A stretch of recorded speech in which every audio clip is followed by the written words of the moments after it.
भगवान का पहला मुख है ब्राह्मणों का मुख।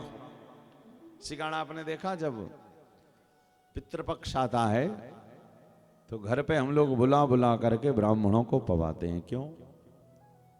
क्या ब्राह्मणों, उस समय पर लिखा है कि 15 दिन ब्राह्मणों की जो अंतःकरण में जठराग्नि होती है उसमें साक्षात भगवान नारायण आकर बैठते हैं। और जब जब ब्राह्मण अपने किसी यजमान के यहाँ भोजन करने जाते हैं तो भगवान उसके उदर में आकर बैठते हैं।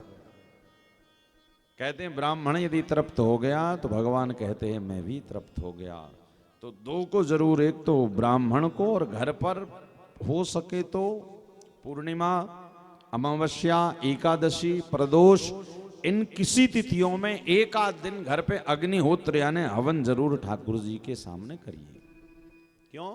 भगवान धुएं का भी कहते हैं ना, जो धुआं उठता है हवन से, कुंड से, वो जो धुआं उनकी नासिका में जाता है वो भी भगवान को तृप्त करता है।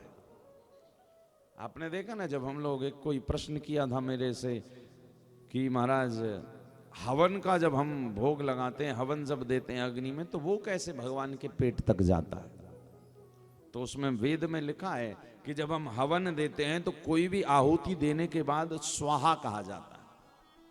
कहते ना, नारायणाय स्वाहा, कुबेराय स्वाहा।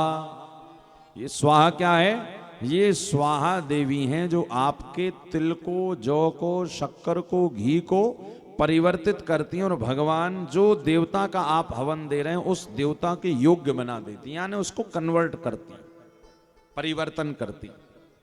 भाई आपने जब, जैसे पितृपक्ष आता है, अब पितृपक्ष में हम ब्राह्मणों को भोजन करा रहे हैं, कौवे को भी दे रहे हैं पूरी सब्जी, या कुत्ते को भी दे रहे हैं, तो वो आपके देखने में तो पूरी सब्जी इत्यादि खा रहा है, किंतु वो आपके पितरों के पेट में उसी भाव में जाएगा जिस योनि में आपके पितर हैं।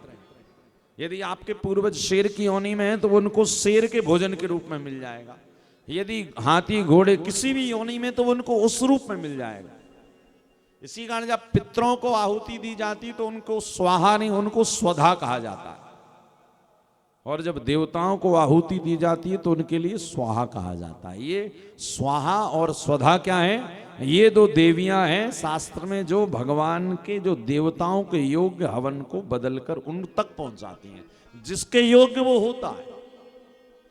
जैसे हम लोग अमेरिका इत्यादि जाएं तो वहां पर जाने के लिए आपका भारतीय नोट नहीं चलेगा, उस करेंसी को आपको एयरपोर्ट पर पहले बदलना पड़ेगा, और जब वो बदलोगे, जब इंडियन रुपीस को बाहर के डॉलर से चेंज करोगे, मनी एक्सचेंज से, तो क्या होगा? फिर अमेरिका में आप जो चाहो वो खरीद सकते हो। और अब अमेरिका का डॉलर लेके तुम इंडिया आओ और कहो भैया $1 लो, 80 रुपया, 100 रुपया चाय दे दो, भले उसकी कीमत 100 रुपया है, किंतु यहाँ वाला कहेगा नहीं, यहाँ वाला दो 20 रुपया, हम वही मानेंगे।